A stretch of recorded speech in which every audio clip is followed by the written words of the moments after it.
لا إله إلا الله وحده لا شريك له وأشهد أن محمدا عبده ورسوله لا نبي ولا رسول بعده اللهم صل وسلم وبارك على محمد وعلى آله وصحبه أجمعين. Alhamdulillah, kita bersyukur kepada Allah Subhanahu wa Ta'ala di pagi yang penuh barokah ini. Mudah-mudahan barokah juga dilimpahkan kepada kita semua. Ya. Kita masih bisa berkumpul kembali walaupun secara daring untuk bersama-sama belajar tentang din, tentang agama ini, tentang Islam. Dalam hal pagi ini insyaallah ya, fatwa tarjih ya Muhammadiyah tentang hutang puasa lewat 2 Ramadan, kemudian qadha puasa untuk wanita hamil dan menyusui, serta qadha puasa untuk orang tua. Baik, saya menyapa Bapak Ibu semua, ya, peserta kajian tarjih online Sivitas Akademika Universitas Muhammadiyah Surakarta, baik yang hadir di Zoom. Alhamdulillah pagi ini sudah berkumpul 151 orang. Ya. Kemudian juga saudara-saudara, Bapak Ibu dimanapun berada, baik yang mengikuti lewat YouTube dan TV Muhammadiyah, ya TV-mu. Mudah-mudahan pagi ini semua dalam keadaan sehat, dalam keadaan yang terbaik untuk bersama-sama menyimak kajian yang akan disampaikan Ustadzuna, Ustadz kita, Ustadz Samsul Hidayat. Ya. Baik, barangkali Ustadz Samsul Hidayat sudah bisa bergabung. Beliau akan ganti laptop dulu. Ya, barangkali ada kendala untuk bergabung. Baik, Ibu Bapak semua, ya, jamaah pengajian tarjih yang dimuliakan oleh Allah Ta'ala, ya, terkait topik ini sudah tiga atau 4 kali ya, Ustadz Samsul, kemudian di 2 kali bersama Ustadz Yazuli membahas tentang Ramadan, ya, tentang fikih Ramadan. Sering istilahnya ini adalah disebut dengan tarhib Ramadan, ya.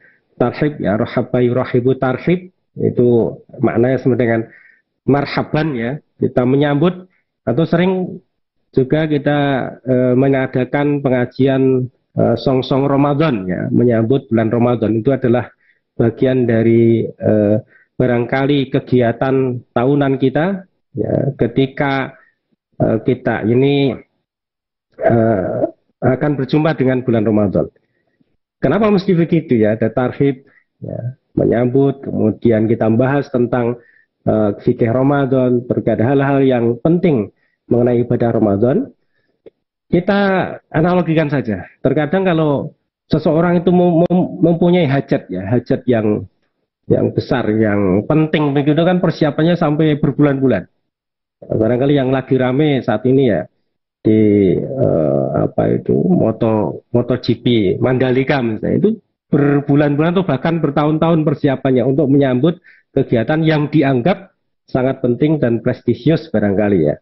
Nah, apalagi ini Ramadan, ya. Ramadan satu bulan yang sangat mulia, bulan yang penuh barokah, bulan yang di situ Allah, ya, seakan-akan memberikan kesempatan seluas-luasnya untuk kita, ya, masuk menjadi bagian dari ahli jannah dan terbebas dari neraka Allah Ta'ala.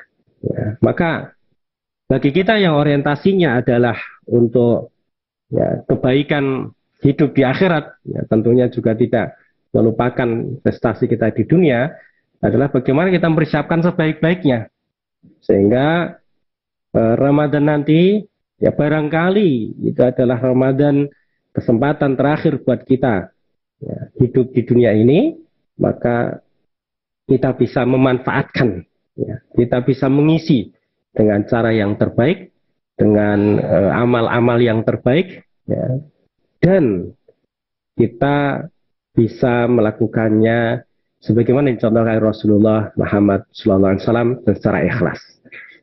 Kalau kita perhatikan misalnya melalui riwayat gitu ya, Rasulullah SAW begitu menting-mentingkan ya, amal di bulan Ramadan ini, hingga beliau mulai dari persiapannya itu 1 bulan penuh Sya'ban itu seakan-akan digunakan untuk persiapan Ramadan. Ya, dengan berbanyak ibadah, berbanyak puasa, hingga nanti ketika Ramadan itu sudah siap untuk ya, tancap gas untuk mencapai puncak amal kebaikan kita. Maka alhamdulillah kita dibimbing oleh Ustaz Samul Hidayat, kemudian Ustaz Yajuli untuk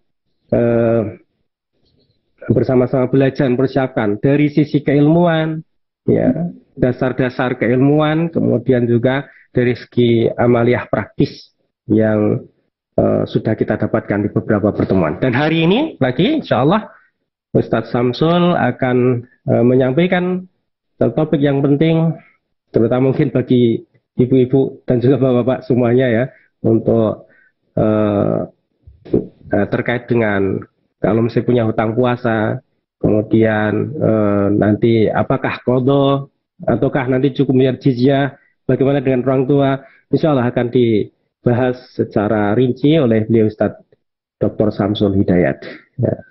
Baik, Ustadz Samsul sebenarnya sudah siap, monggo saya persilahkan untuk menyampaikan materi di pagi ini, Ustadz. Assalamualaikum warahmatullahi wabarakatuh. Waalaikumsalam warahmatullahi wabarakatuh. Alhamdulillahirabbil alamin wa bihi nasta'inu ala umuri dunya waddin. Wassalatu wassalamu ala khatamil anbiya wal mursalin wa ala alihi wa ashabihi ajma'in. Amma ba'd. Qala ta'ala fi kitabil karim. A'udzu billahi minasy syaithanir rajim. Ya ayyuhalladzina amanu taqullaha haqqa tuqatih wa la tamutunna illa wa antum muslimun. Ya ayyuhalladzina amanu taqullaha wa qulu qawlan sadida yuslih lakum a'malakum wa yaghfir lakum dhunubakum wa may yuti'illaha wa rasulahu faqad faza fawzan 'azima. Wa qala ya ayyuhalladzina amanu kutiba 'alaikumus syiyam kama kutiba 'alal ladzina min qablikum la'allakum tattaqun ayyaman ma'dudat faman kana minkum maridan aw 'ala safarin fa'iddatun min ayyamin ukhra wa 'alal ladzina yutiqunahu fidyatun ta'amu miskin. Al-ayah. Sadaqallahul azim. Bapak-bapak dan ibu sekalian, para jamaah pengajian tarjih online keluarga besar Universitas Muhammadiyah Surakarta, terutama diselenggarakan oleh Takmir dan BPSDM bekerjasama dengan TV Muhammadiyah. Kita bersyukur kepada Allah pagi ini dapat berjumpa kembali dengan kajian ini khusus tentang kodok puasa ya. Tadi di dalam surat Al-Baqarah ayat 184 Allah mengatakan setelah ayyamam ma'dudat, di puasa Ramadan itu dilaksanakan pada hari-hari yang sudah ditentukan, yang sudah tertentu bilangannya. Bilangannya itu berarti 1 bulan penuh, bulan Ramadan.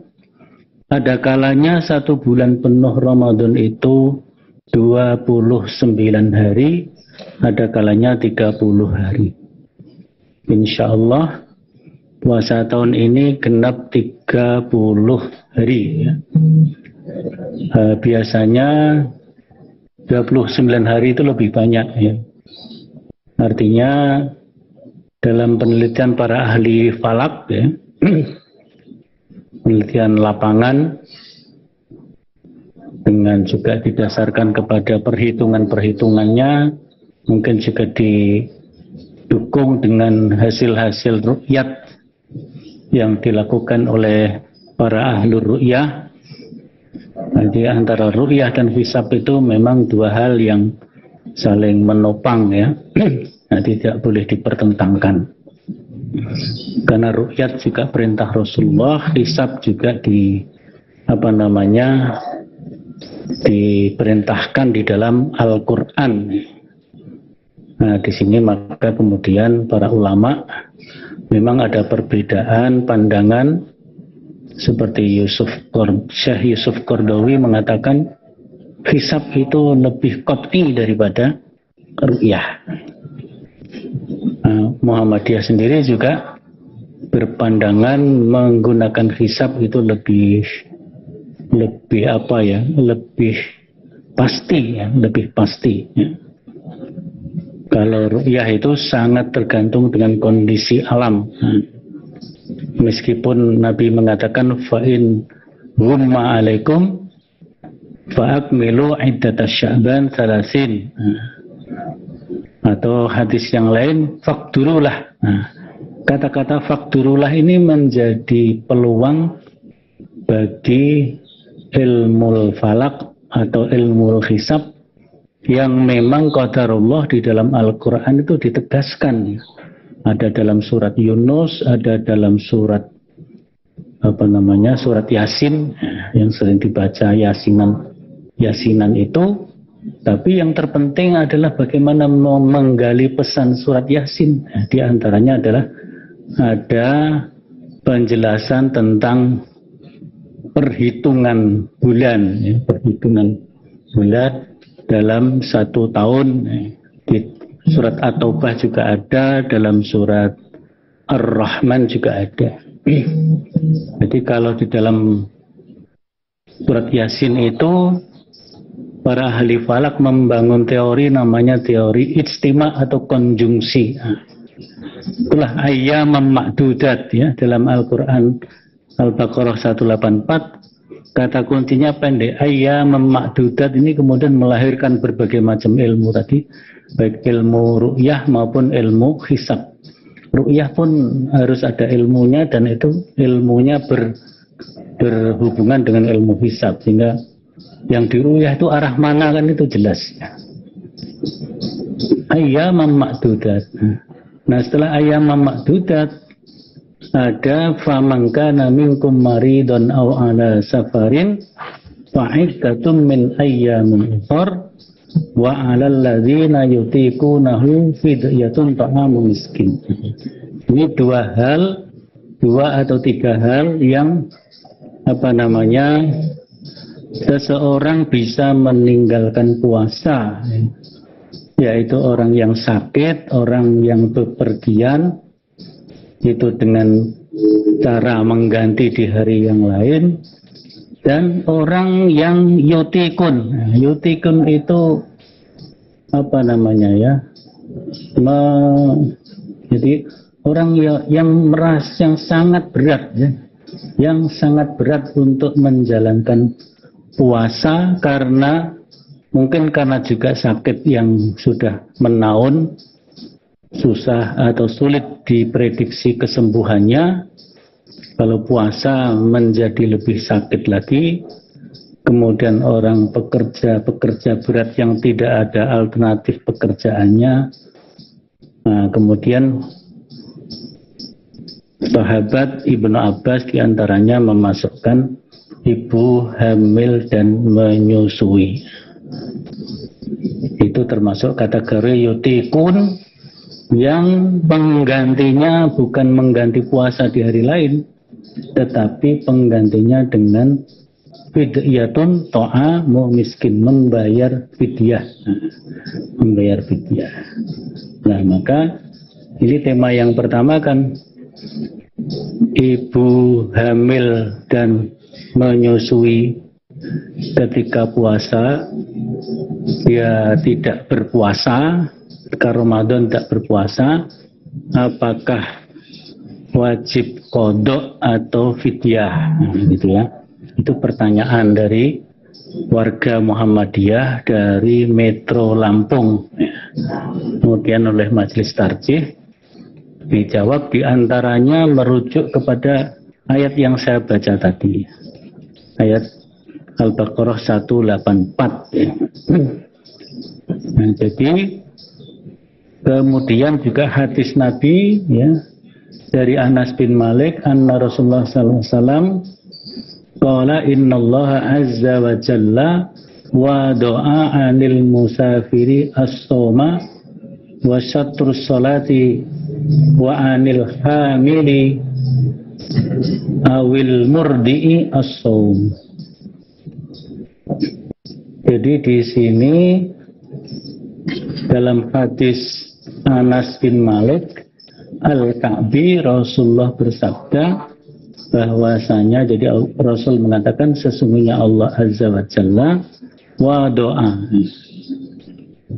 Allah Azza wa Jalla yang maha perkasa lagi maha mulia telah membebaskan puasa dan separuh sholat bagi orang yang bepergian. Nah, jadi kalau bepergian kan separuh sholat yaitu qashar, yang dikosor zuhur, asar, isya.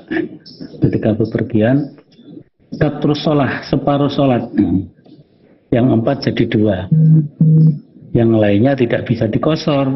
Maghrib 3 nggak bisa, subuh 2 rakaat nggak bisa, jadi bisanya hanya zuhur, asar, dan isya. Wa anil hamili awil murdi'i as-soma. Begitu juga ibu-ibu hamil dan ibu-ibu menyusui juga dibebaskan dari puasa. Nah, kemudian dijelaskan dalam hadis yang lain dari Ibnu Abbas. Ibnu Abbas ini saudara keluarga dekat Nabi SAW ya. Kalau dengan Nabi Muhammad, Ibnu Abbas itu adalah saudara sepupu, anak pamannya Nabi, Ibnu Abbas bin Abdul Muthalib, anak paman Nabi.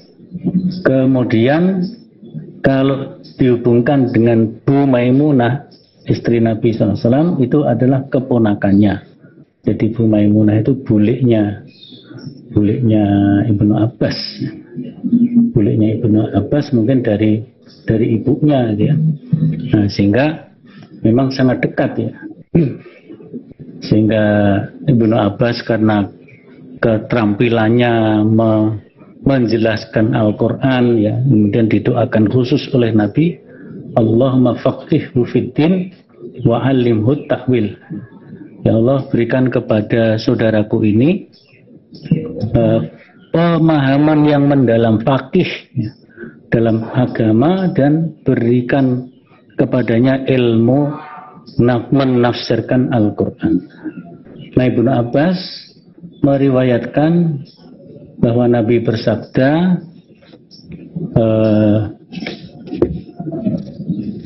usbita lil hubla wal murdi'i ayyuftira wa yud'ima fi kulli yaumin miskinan.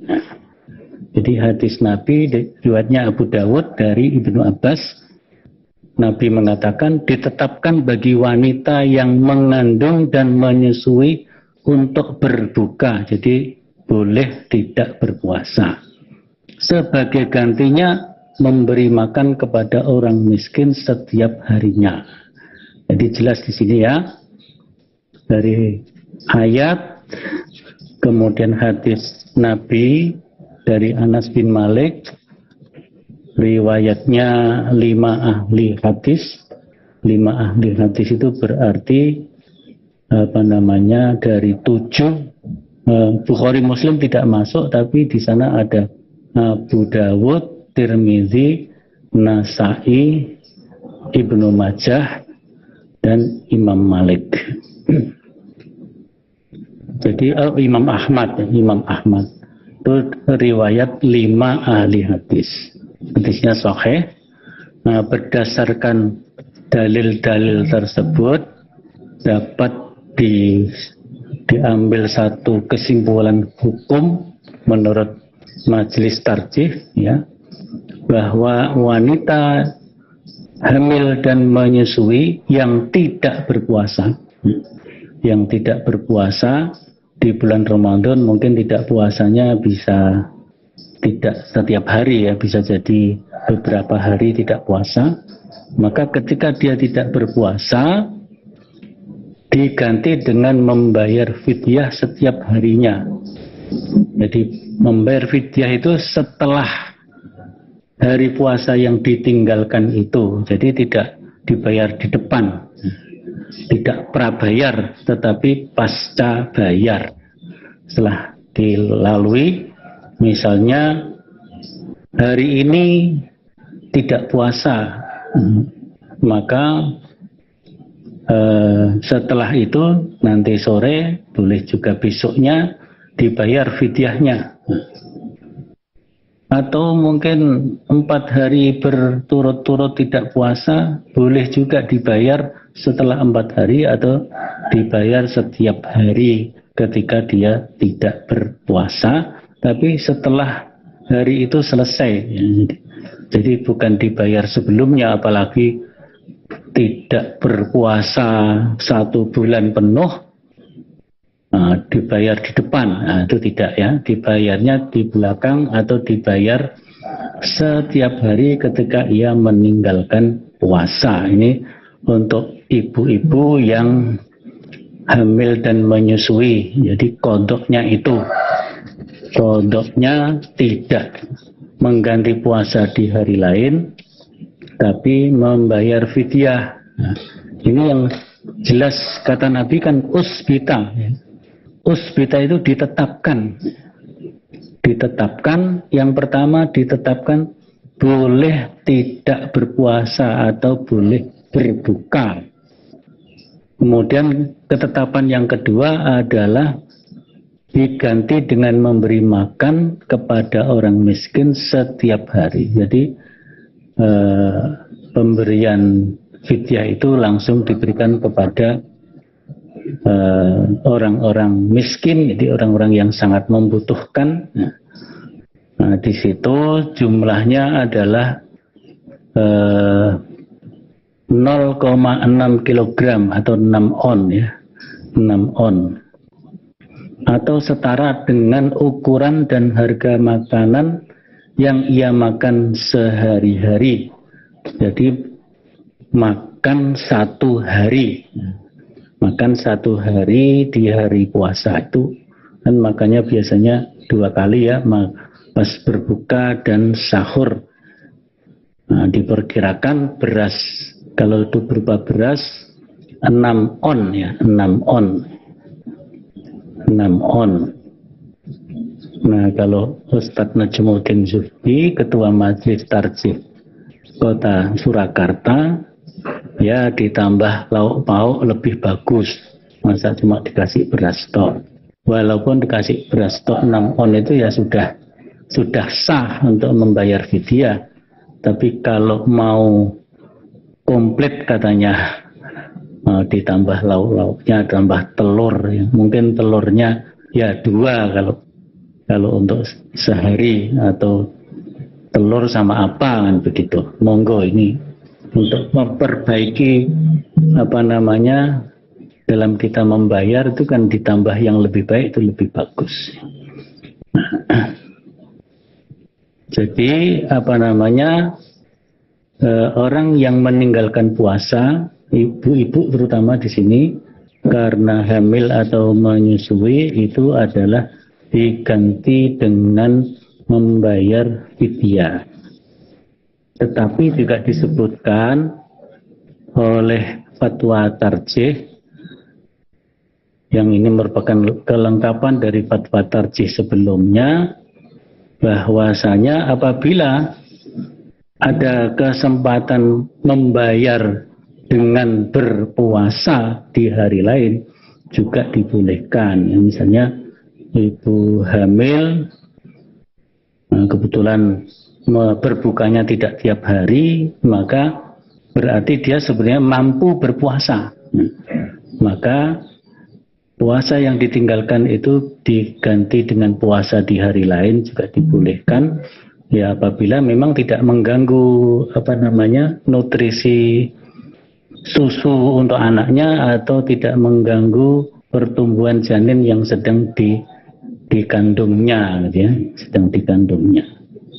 Maka itu boleh diganti dengan puasa di hari lain, tetapi yang lebih tegas, lebih jelas karena usbita itu diganti dengan fidyah. Wallahu a'lam bishawab. Nah, kemudian yang lainnya adalah tentang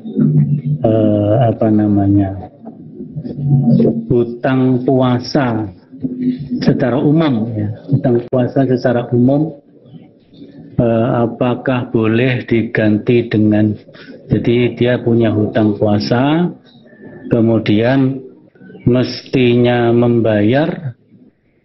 Ini juga dikaitkan dengan ibu ini ya, ada pertanyaan dari ini malah dari Jawa Tengah, anaknya dari Jawa Tengah, Solo ya. Jadi menanyakan perihal istrinya ya. Pada waktu puasa Ramadan dia berhutang 5 hari, tapi setelah selesai Ramadan istrinya hamil. Apakah 5 hari yang ditinggalkan waktu itu belum hamil, kemudian ketika mau bayar sudah waktunya hamil, maka bagaimana? Apakah boleh dibayar dengan fidyah padahal sudah lewat puasanya 5 harinya, bahkan sudah lewat Ramadan? Bagaimana ya? Jadi pertama didasarkan kepada hadis Nabi ya, dari Aisyah ya. Hadis yang disampaikan oleh Aisyah, jadi asar ya, riwayat Muslim. Aisyah mengatakan kana yusibana zalika fa nu'maru biqada'i shaum wa la nu'maru biqada'i shalah. Ini artinya untuk menjawab kemungkinan istrinya bapak tadi yang dari Jawa Tengah tadi meninggalkan puasanya mungkin karena haid ya, karena haid atau menstruasi, hingga sekitar 5 hari, kan kadang 5 hari, ada yang 1 minggu, ada yang lebih. Nah, sehingga Aisyah mengatakan kami semua para wanita mengalami haid, dan ketika haid kan tidak boleh berpuasa tapi wajib membayar diganti hari lain. Jadi ada yang bertanya, ini nggak boleh puasa kok setelah itu harus bayar. Harusnya kalau nggak boleh ya sudah nggak usah bayar, kan begitu. Tapi kan ibu-ibu juga kalau haid tidak boleh sholat, tapi tidak disuruh mengganti sholat. Nah, jadi begitu. Maka Aisyah mengatakan fanu maru biqada'i shaum. Kami diperintahkan untuk mengkodok puasa, mengganti puasa.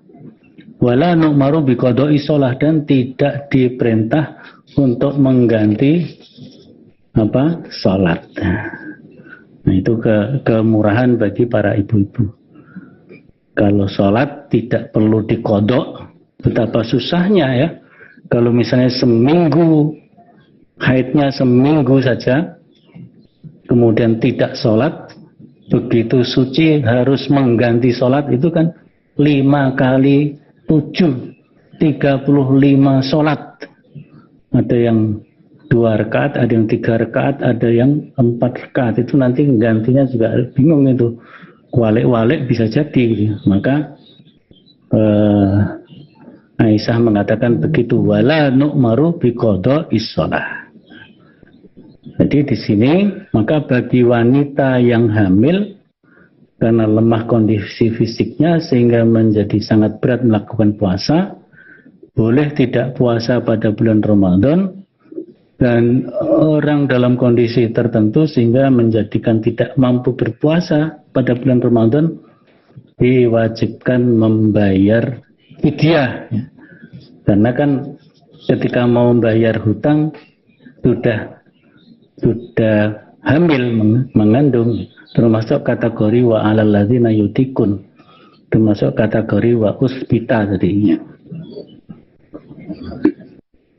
Jadi ketika mau bayar nyaur utang puasa ternyata sudah hamil, maka ya masuk. Ini disebutkan dalam fatwa tarjih ini hadis yang tadi disebut ya dari Anas bin Malik ya, bahwa Allah menetapkan kepada para musafir untuk bebas dari puasa tapi mengganti di hari lain, dan separuh sholat tadi qashar ya. Dan untuk ibu-ibu hamil dan menyusui juga dibebaskan dari puasa. Nah, kemudian dijelaskan oleh hadisnya Ibnu Abbas tadi, itu termasuk kategori wa alal ladzina yutikun, sehingga dia ibu-ibu yang hamil atau menyusui itu tidak puasa, dan ketika nyaurnya ya membayarnya dengan membayar fidyah ya. Terutama apabila memang kalau berpuasa dikhawatirkan mengganggu perkembangan janin yang dikandung atau mengurangi nutrisi susu yang akan diberikan, ASI yang akan diberikan kepada anaknya. Nah, mungkin bisa berkonsultasi dengan dokter yang terkait. Nah, kalau penilaian dokter ini tidak apa-apa puasa, maka boleh diganti dengan puasa biasa. Oh, ini bahaya berpuasa ya, ganti dengan fidyah itu lebih bagus lagi kalau dikonsultasikan. Nah, ada hadis lagi juga disebut dalam fatwa ini, hadis dari Ibnu Abbas, anti bimanzilatil ladzi yutikun fa'alaiki al-fida atau al-fidyah wala qada'a alaiki. Jadi ini dari Ibnu Abbas ya. Kalau ini perkataan Ibnu Abbas diriwayatkan oleh Ad-Daruqutni. Nah, jadi oleh Ad-Daruqutni dinyatakan hadis ini atau asar ini sahih. Kamu perempuan yang hamil atau menyusui, kata Ibnu Abbas, termasuk kategori orang yang sangat berat untuk berpuasa. Alladzina yutikunahu ya, sangat berat untuk berpuasa karena tadi bisa berefek kepada janin yang dikandung dan juga berefek kepada nutrisi persusuannya ya. Maka Ibnu Abbas mengatakan fa'alaiki al-fida'u atau al-fidyatu, maka bagimu wajib membayar fidyah, wala qada'a alaiki, dan tidak diwajibkan mengqada' atau mengganti puasanya. Jadi mengganti puasanya ya dengan fidyah itu termasuk jadi ketika berpuasa sudah kondisi hamil atau menyusui, maka langsung bayar fidyah. Tapi bisa jadi seperti kasus tadi ya, ketika puasa dia belum hamil karena itu masih haid, sempat haid ya. Tapi setelah Ramadan mungkin tidak langsung dibayar dengan mengqadha puasa. Nah, begitu di bulan-bulan berikutnya mau mengqadha puasa ternyata sudah terisi kandungannya, sudah hamil, maka termasuk yutikunahu, ya sudah 5 hari yang tadi di bulan Ramadan ditinggalkan, diganti dengan fidyah 6 on kali 5, berarti sama dengan 3 kilo beras ya, 3 kilo. Nah, tadi kalau fatwa ini fatwa Ketua Tarjih Solo ya, beras ditambahi lauk pauk itu akan lebih bagus. Itu diberikan kepada satu orang miskin nggak apa-apa, langsung berikan 3 kilo itu diberikan satu orang itu nggak apa-apa. Boleh juga diberikan ke beberapa orang. Jadi kalau 5 hari berarti diberikan kepada 5 orang, atau diberikan kepada satu orang langsung tidak apa-apa. Jadi dari penjelasan ya, hadis-hadis dan penjelasannya dapat dipahami ketentuan hukum pengganti puasa bagi wanita haid dengan wanita hamil tidak sama. Jadi kalau haid semata-mata, maka dia mengganti qadha puasa dengan berpuasa. Tapi ketika mau mengganti ternyata hamil, maka dia membayar fidyah. Jadi dia tidak berpuasa tetapi membayar fidyah. Sedangkan kalau haid dan setelah itu tidak atau belum hamil, belum menyusui apalagi, maka dia tidak membayar fidyah, tapi harus mengqadha puasanya, mengganti puasanya. Yang satu lagi adalah membayar hutang puasa orang tua. Qadha puasa bagi orang tua, baik yang masih hidup dan yang sudah wafat, itu seperti apa? Ini ditanyakan oleh warga Muhammadiyah dari Maluku Utara.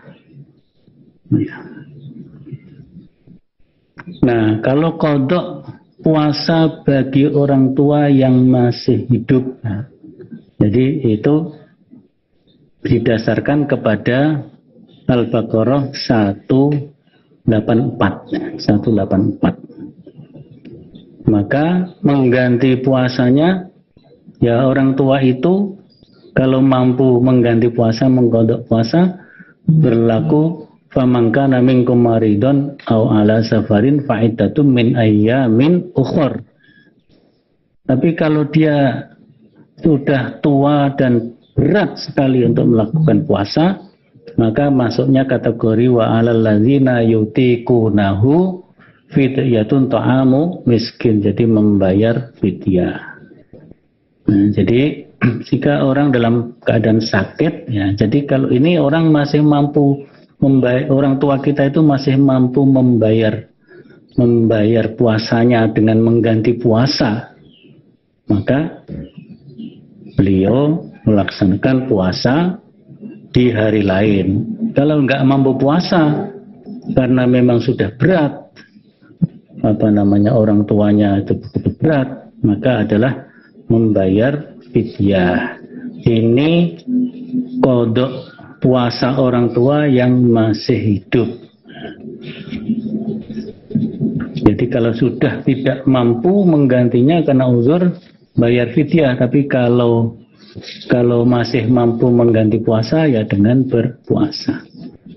Nah, sedangkan untuk orang tua yang telah meninggal, ya, jadi beliau meninggal tapi beliau punya utang puasa ketika masih hidup, ya. Ini hadis dari Aisyah, Rasulullah bersabda, man mata wa alaihi siyamun shoma anhu waliyuhu.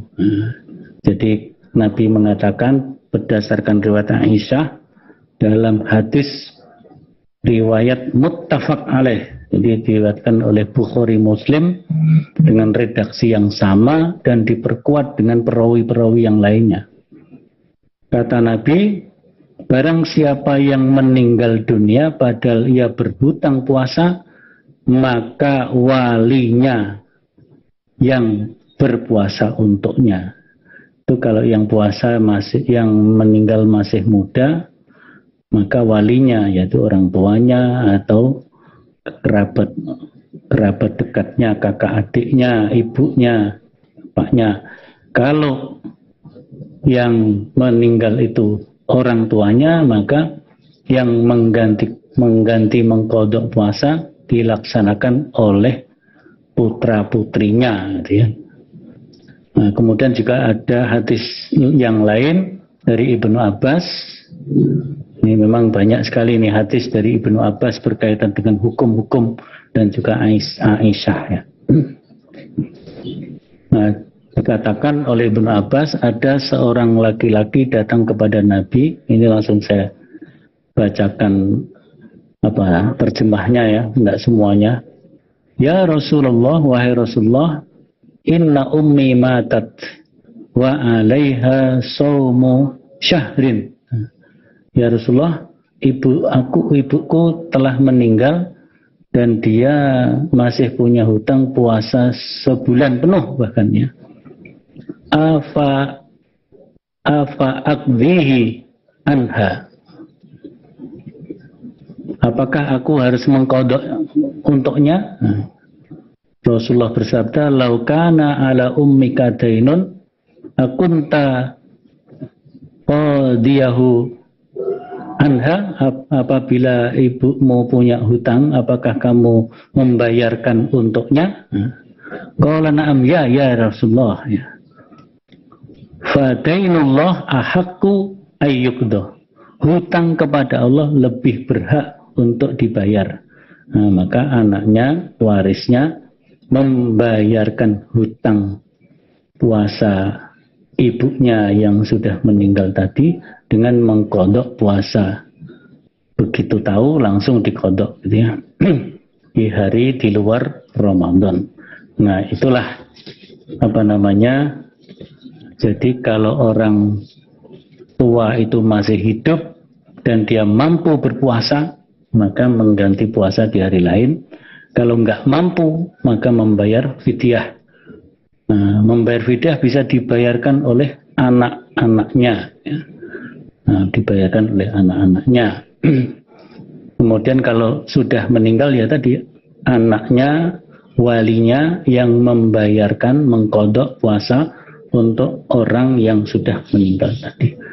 Wallahu alam bisawab. Itulah yang dapat kami sampaikan pada kesempatan pagi hari ini.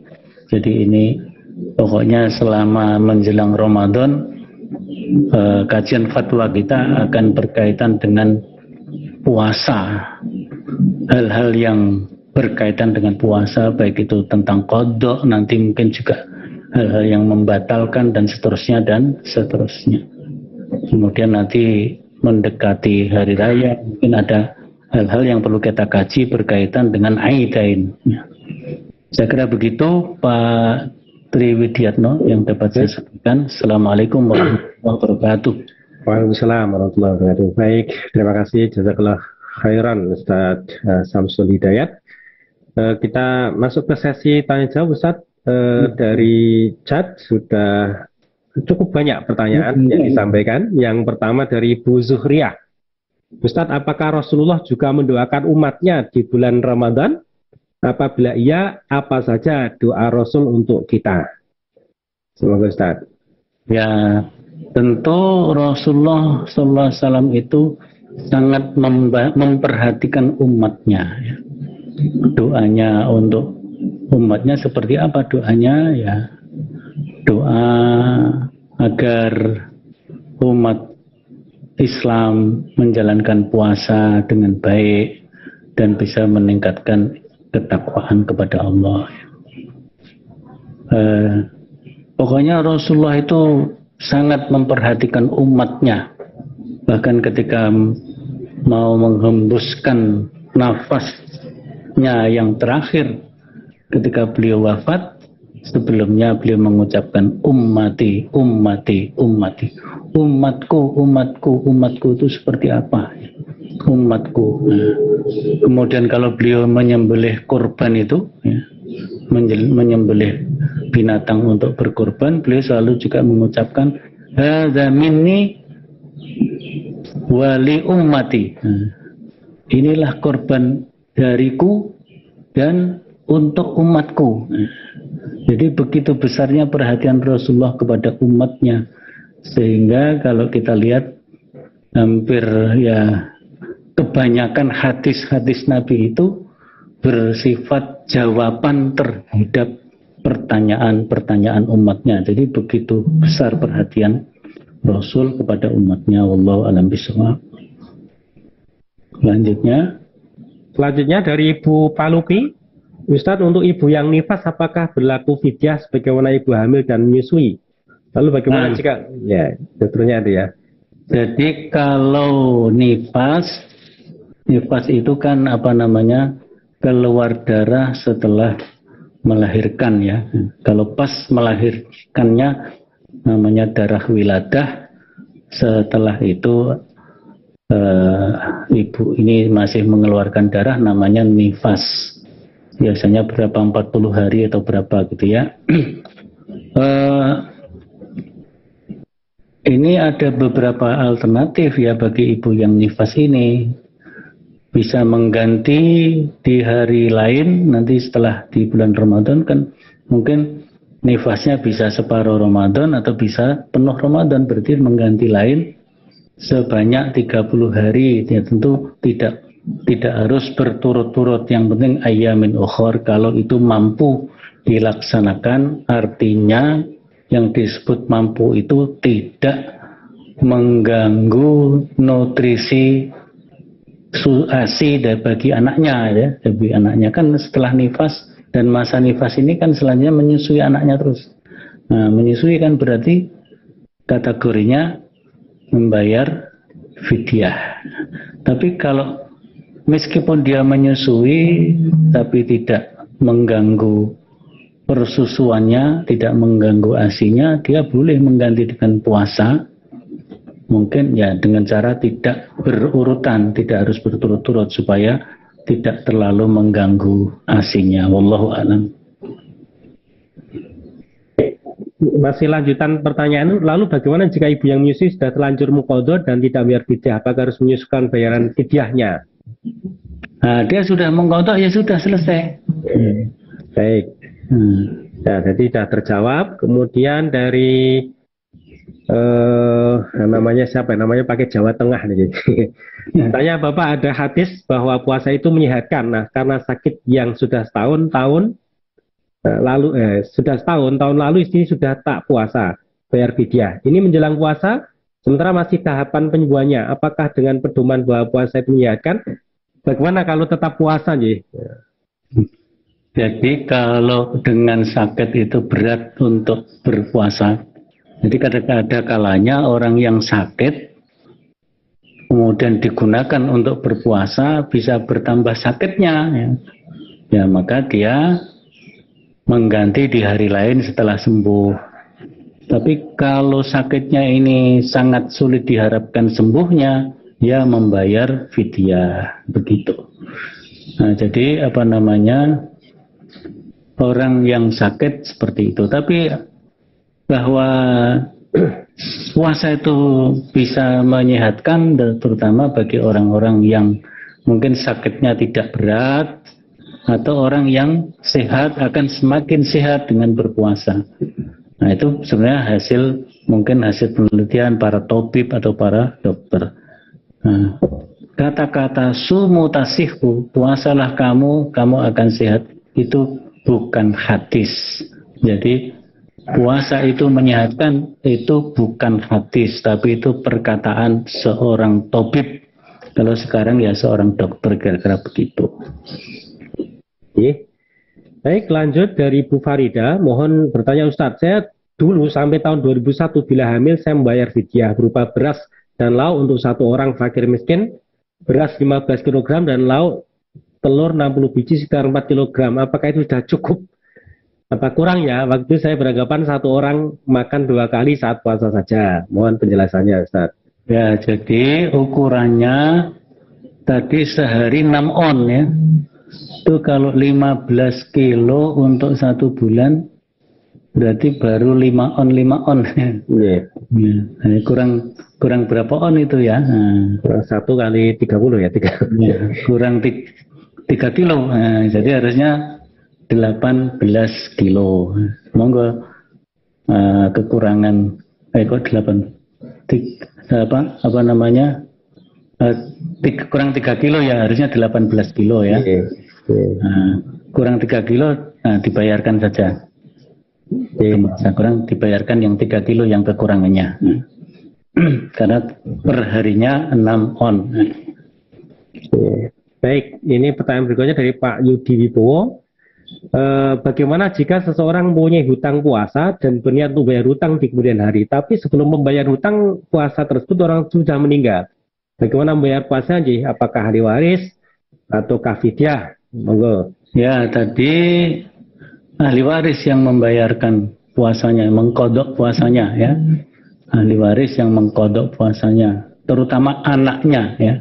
Terutama anaknya kalau sudah punya anak. Kalau dia belum punya anak atau tidak punya anak, masih punya orang tua bapak ibu yang membayarkannya, karena itu masih tanggungan orang tuanya. Nah, orang tuanya nggak ada, kakaknya, adiknya, atau kerabat yang lain, ahli waris yang lain. Baik, ini ada pertanyaan di luar tema, saya lewati ya, ini biar sesuai tema ini. Mohon bertanya Ustaz ini dari Bapak Taufik, membayar fidyah itu dikumpulkan sebagaimana mengkodok puasa di luar Ramadan atau boleh pada hari meninggalkan puasa itu? Ya, tadi sudah saya jelaskan, yang terpenting membayar fidyah itu setelah hari dia meninggalkan puasa itu. Bisa per hari, bisa diborong. Misalnya kan orang yang sakit, susah diharapkan sembuhnya, kemudian dia pasti akan meninggalkan puasa mungkin 30 hari lah kata-kata begitu. Nah, itu bisa dibayar per hari, bisa dibayar mungkin per 5 hari.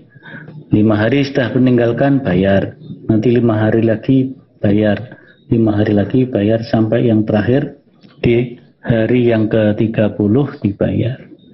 Itu cara membayar fidyah ya. Membayar fidyah.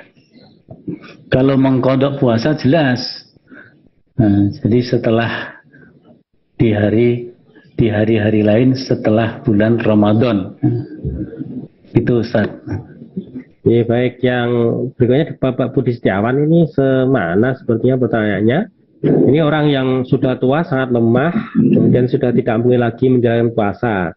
Apakah boleh membayar fidyahnya itu prabayar, Ustaz?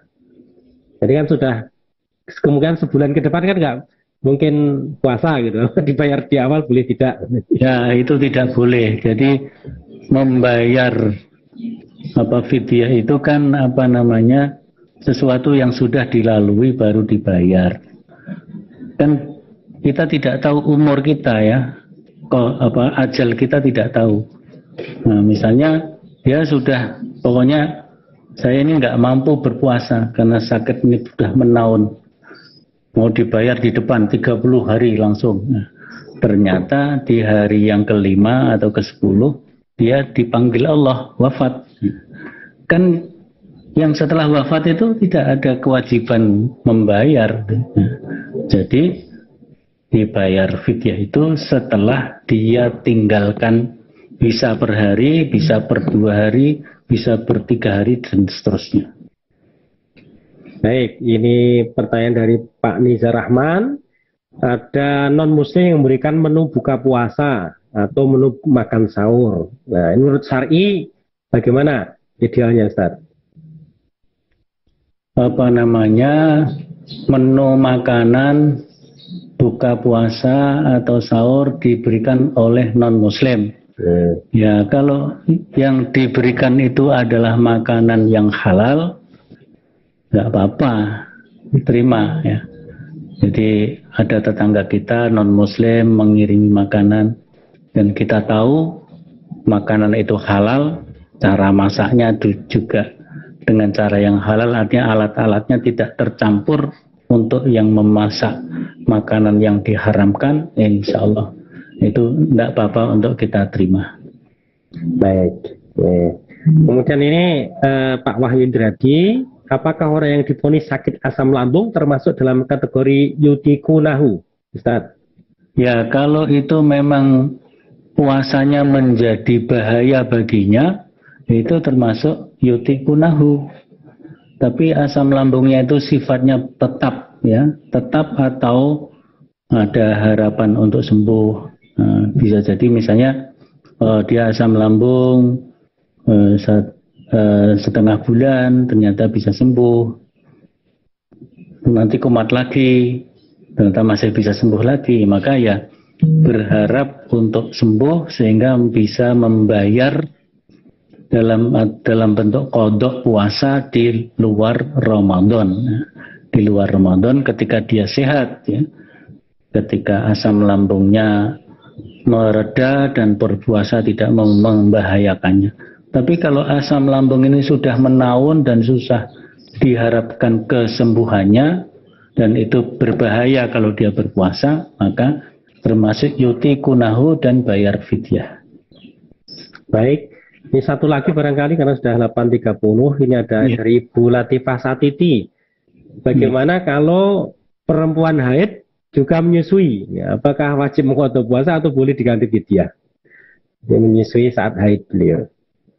Menyusui saat haid itu ya ditetapkan termasuk kategori menyusui, ya, termasuk kategori menyusui, sehingga ya dia membayar fidyah.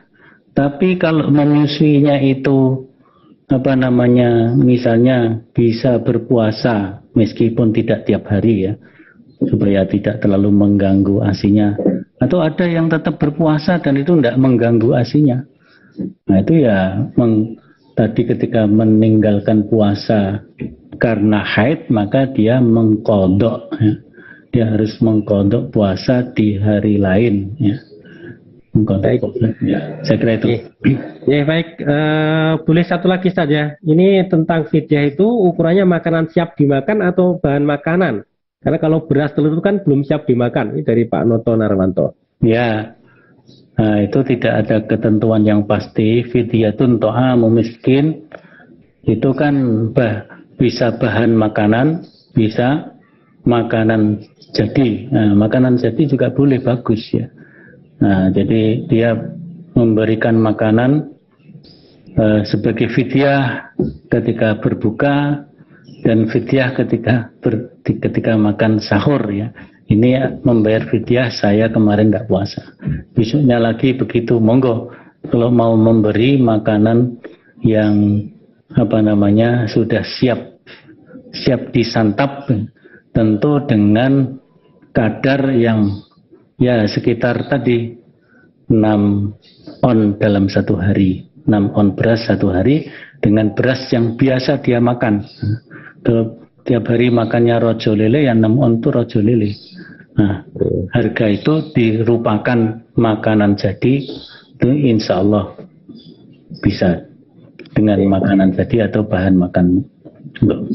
Baik, Ustaz Samsul Hidayat, terima kasih atas jawabannya, dan barangkali waktu juga yang batasi kita pagi ini. Ustaz Samsul Hidayat barangkali mau menyampaikan closing statement untuk nasihat kepada kita semua. Monggo, Ustaz.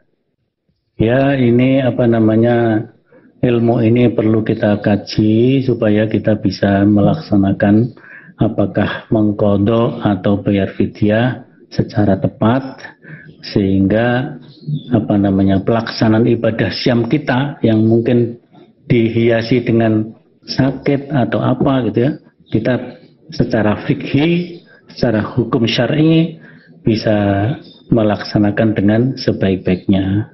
Dan mudah-mudahan puasa kita yang beberapa hari lagi akan kita laksanakan dapat dilaksanakan dengan sebaik-baiknya dan membawa hikmah la'allakum tattaqun.